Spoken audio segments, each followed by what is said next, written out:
Hello everyone, welcome to best dental solutions. और आज के लेक्चर में हम बात करेंगे एंडोडोंटिक फ्लेयर अप के बारे में।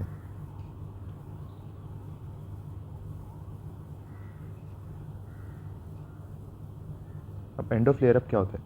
एंडो फ्लेयर अप क्या होता है ना, इसमें सडन सीवियर पेन या स्वेलिंग होती है। सडन सीवियर पेन और साथ में स्वेलिंग। ठीक है। और ये ना एकदम रूट कैनाल मान लो हम स्टार्ट कर रहे हैं तो उस टाइम पे हो सकता है, मतलब पेशेंट क्लिनिक में है तो उस टाइम पे हो सकता है रूट कैनाल करते टाइम, या फिर मान लो विजिट्स के बीच में हो सकता है, यानी कि हमने पहली विजिट कर दी आरसीटी की, उसके बाद सेकंड विजिट के जो है उससे बीच में मतलब हो गया पेन, एंडोडोंटिक फ्लेयर अप हो सकता है। ठीक है, तो ये क्या होती है, एक ट्रू इमरजेंसी होती है। ठीक है, तो इसमें पेशेंट को अनस्केड्यूल्ड विजिट की ज़रूरत पड़ती है, यानी कि 2 विजिट्स के बीच में अनस्केड्यूल्ड विजिट में आना पड़ता है।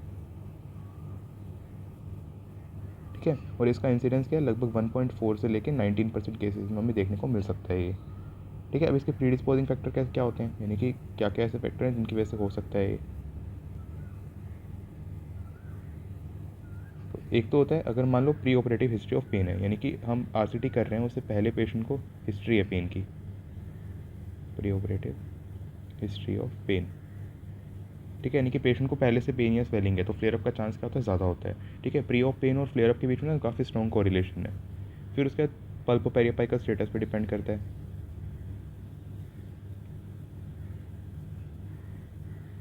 इसमें क्या होगा, जैसे एक्यूट एल्वेयर एब्सेस वाले टीथ हैं तो उनमें फ्लेयर अप का रिस्क ना बहुत ज़्यादा होता है। और वाइटल पल्प वाले टीथ है उनमें फ्लेयर अप कम होते हैं, और नेक्रोटिक पल्प वाले में फ्लेयर अप बहुत ज़्यादा होते हैं। यानी कि एक्यूट एल्वेयर एब्सेस का केस है अगर तो उसमें बहुत ज़्यादा चांसेस हैं। ठीक है, वाइटल पल्प है अगर तो उसमें चांसेस कम हैं। और उसके अलावा अगर नेक्रोटिक पल्प है तो उसमें भी चांसेस बहुत ज़्यादा हैं। ठीक है, फिर उसके बाद शेपिंग एरर्स की वजह से हो सकता है। तो शेपिंग एरर्स में जैसे मान लो इंस्ट्रूमेंटेशन, ओवर इंस्ट्रूमेंटेशन कर दिया हमने, तो ओवर इंस्ट्रूमेंटेशन से क्या होगा कि इंस्ट्रूमेंट इसमें ज़्यादा डीप चला गया। ठीक है, तो जो डेब्रिस है वो पुश हो जाएगा पेरी एपेक्स रीजन में। ठीक है, और उससे वहाँ पे एक्यूट इन्फ्लेमेशन हो जाएगी। एक्यूट इन्फ्लेमेशन हो जाएगी तो उससे फ्लेयर अप हो सकता है, या फिर अंडर इंस्ट्रूमेंटेशन से भी हो सकता है। अंडर इंस्ट्रूमेंटेशन में क्या होगा कि हमने अच्छे से रिमूव ही नहीं किया, जो डेब्रिस वगैरह था वो रिमूव नहीं किया, पल्प टिश्यू या बैक्टीरिया जो है वो उसमें रह गए हैं, कैनाल में रह गए हैं, तो उसकी वजह से इन्फेक्शन वापस से रीएक्टिवेट हो गया है। ठीक है, जिसकी वजह से फ्लेयर अप हो सकता है। फिर साथ में हो सकता है हमारा improper shaping technique.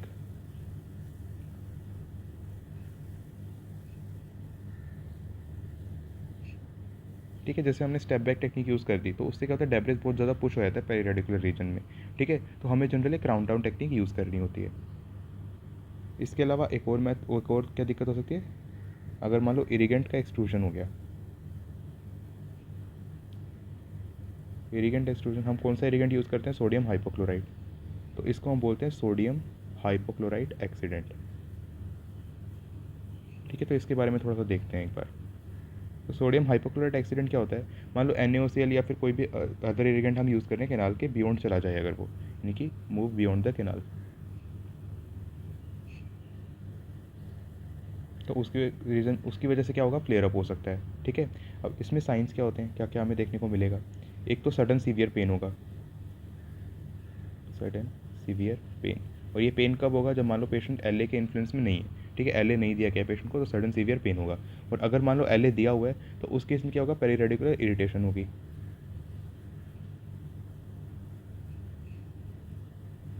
पेरीरेडिकुलर irritation under LA। ठीक है, और फिर क्या होगा, कैनाल से ना ब्लड निकलेगा और फ्लूइड बहुत ज़्यादा निकलेगा। कैनाल से ब्लड निकलेगा और फ्लूइड रिलीज होगा।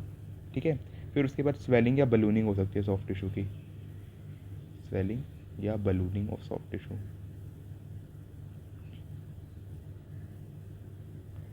अब इसमें क्या होगा, NaCl क्या होता है ना, NaOCl क्या होता है, हाइपरटोनिक होता है। NaOCl हाइपरटोनिक होता है। ठीक है, तो ये क्या करता है ना, कैपिलरीज से ब्लड को बाहर पुल आउट कर लेता है। Pull out blood from capillaries. अब कैपिलरीज से बाहर ब्लड आ गया इंटरस्टिशियल स्पेसेस में, तो वहाँ पे क्या होगी, स्वेलिंग हो जाएगी, इडीमा हो जाएगा, स्वेलिंग, और जिसको हम बलूनिंग भी बोलते हैं। ठीक है, अब इसको मैनेज कैसे करना है, पेशेंट को इन्फॉर्म करना है सबसे पहले तो। ठीक है, उसके बाद अगर LA नहीं दिया है तो हमें LA इंजेक्ट करना है, ब्लॉक एनेस्थीसिया देना है। ठीक है। उसके बाद अगर ब्लीडिंग हो रही है तो हमें ब्लीडिंग को रोकना नहीं है, ब्लीडिंग को होने देना है। ठीक है। उसके बाद हमें नॉर्मल सेलाइन से कैनाल को फ्लश करना है और फिर पेशेंट को एंटीबायोटिक्स और एनाल्जेसिक्स देने हैं पेन कंट्रोल के लिए। और सीवियर केसेस में हमें स्टेरॉइड्स, विटामिन सपोर्ट ये भी देना है। ठीक है। विटामिन सपोर्ट हमारा हीलिंग के टाइम पे देना है हमें। फिर उसके बाद मेडिकल या सर्जिकल कंसल्टेशन की ज़रूरत पड़ सकती है हमें। और फिर हमें पीरियोडिक फॉलोअप पे रखना है पेशेंट को।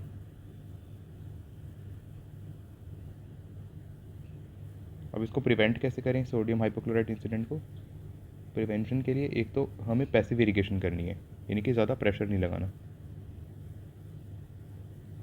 उसके अलावा NaOCl को हमें केयरफुली हैंडल करना है। ठीक है। उसको रबर डैम के साथ हैंडल करना है। अगर रबर डैम नहीं होगा तो क्या होगा, सराउंडिंग टिश्यू पे भी वो अल्सर या बर्न्स कोज कर सकता है। ठीक है। फिर हमें इरिगेशन के टाइम यूज़ करनी है 30 गॉज की side vented close end irrigation needle.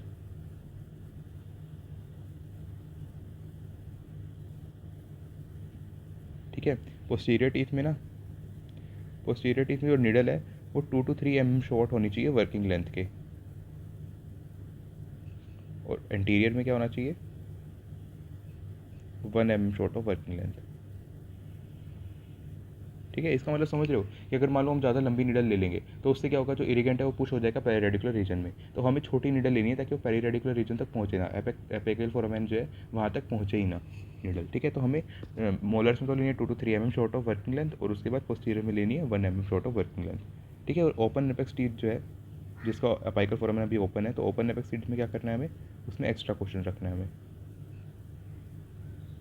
ठीक है। और NaOCl को हमें पैसिवली यूज़ करना है, एग्रेसिवली यूज़ नहीं करना। ठीक है। तो हम पढ़ रहे थे क्या, हम सबसे पहले मेन तो हम वो पढ़ रहे थे ना, एंडोडोंटिक फ्लेयर अप। बीच में हमारा आ गया सोडियम हाइपोक्लोराइट एक्सीडेंट। तो उसमें हमने क्या क्या रीज़न देखे थे, प्रीडिस्पोजिंग फैक्टर, एक तो प्री ऑपरेटिव हिस्ट्री। ठीक है। उसके बाद हमने देखा पल्पोपेरियापाइकल स्टेटस, उसके बाद हमने देखा शेपिंग एरर, और उसके बाद हमने देखा इरिगेंट एक्सपोजर, यानी कि इसमें हमने देखा सोडियम हाइपोक्लोराइट एक्सीडेंट। अब इरिगेंट एक्सपोजर के बाद क्या हो सकता है, इरिगेंट एक्सपोजर के अलावा पाँचवा फैक्टर क्या हो सकता है प्रीडिस्पोजिंग, वो होता है रीट्रीटमेंट केसेस।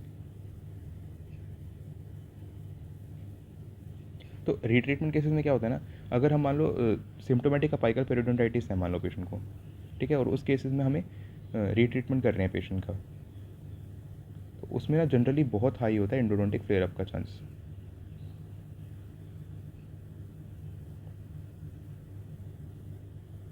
ठीक है। तो इसमें हमें सिंगल सीटिंग में नहीं करनी है RCT, ये ध्यान रखना है हमें। 2 विजिट का प्रोटोकॉल करना है, यानी कि मल्टीपल विजिट रखनी है हमें, सिंगल विजिट में नहीं करना। ठीक है। अब इसके कॉजेज़ क्या हैं, अगर हम सिंगल विजिट में करेंगे तो नेक्रोटिक डेब्रिस जो होगा ना वो ज़्यादा पुश हो जाएगा, नेक्रोटिक डेब्रिस ज़्यादा पुश हो जाएगा अपाइकली। ठीक है। और जो थेरेपी रेजिस्टेंट बैक्टीरिया होते हैं वो भी एक तरह से कॉज कर सकते हैं endo flare up.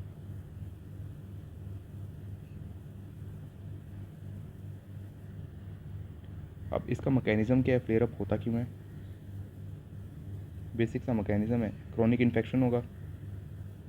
Chronic infection किस वजह से है, जो नेक्रोटिक टिश्यू है या फिर जो हमारे माइक्रोब्स प्रेजेंट है केरीज वगैरह में। ठीक है। तो क्रॉनिक इन्फेक्शन प्रेजेंट है, तो क्रॉनिक इन्फेक्शन क्या होगा, एसिम्प्टोमेटिक स्टेज में मान लो अभी।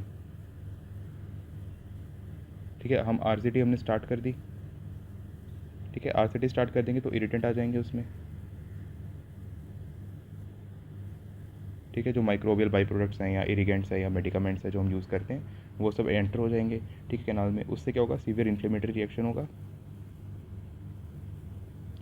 और उससे फ्लेयर अप हो सकता है। ठीक है। तो ये बेसिक सा मैकेनिज्म है। अब मैनेज कैसे करना है, फ्लेयर अप को मैनेज करने के लिए हमें मेडिसिन देनी है, फार्मेकोलॉजिकल मैनेजमेंट होगा, मेडिसिनल मैनेजमेंट। तो इसमें हमें क्या क्या देना है, एक तो एनासिड्स, एनासिड्स हम कौन सा देते हैं कॉमनली, आइबुप्रोफेन। ठीक है। फिर हमें पैरासीटामोल दे सकते हैं।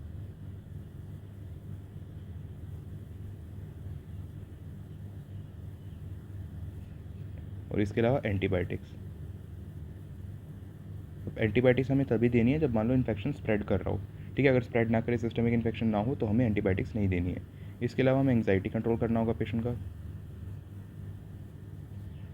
ठीक है, पेशेंट को काम करना ज़रूरी है, ठीक है, अगर पेन वर्सन हो सकता है एंग्जाइटी के साथ। इसके अलावा हमें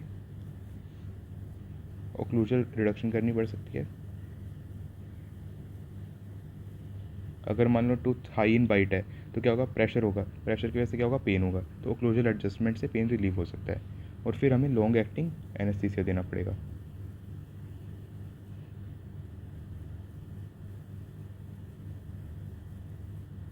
तो लॉन्ग एक्टिंग एनेस्थीसिया से क्या होगा, इसे प्रोसीजर के टाइम पे और बाद में भी पेन जो है वो कंट्रोल में रहता है, ठीक है। तो ये था हमारा एंडोडोंटिक फ्लेयर अप और सोडियम हाइपोक्लोराइट इंसिडेंट, ठीक है। एक बार रिवाइज कर लेते हैं जल्दी से।